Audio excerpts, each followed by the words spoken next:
Walay bugas, wala po'y kaon. Kay wala man tay bugas, pwes tingob ato ang pamahaw padulong paniod to. Ganan! Yes, ganan mga mari.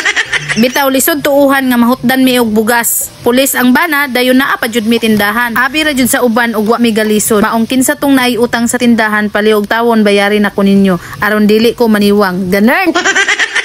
God is good all the time ra gyud mga mari, kay timing pud kayo mga mari nga nakauli ako ang bana kay wala gyud mi bugas mga mari, so wala pud mi pamahaw mga mari. Bisan biya kaon-kaon tagpan mga mari, di ba gyud ta matagbaw mga mari, mangita ba gyud tagluto mga mari og sudan. So mao to mga mari, pag ulis kong bana nangumpra dayon siya og bugas ug palit po dayon siya og sudan mga mari, so nakapamahaw mi dala pa ni udto mga mari. Ganan! Mao to mga mari, pag human namog pangaon nang hugas dayon ko kadali-dali mga mari, kay nagpalit pud ako ang bana mga mari og saging mga mari unya lami makay siya lungagon mga mari, dayon ikuagi namos mga mari. So mao to mga mari, galungag na pud kog saging mga mari. So maura ni mga mari ang ato ang ganap for today's video mga mari. Thank you for watching and God bless everyone. Bye.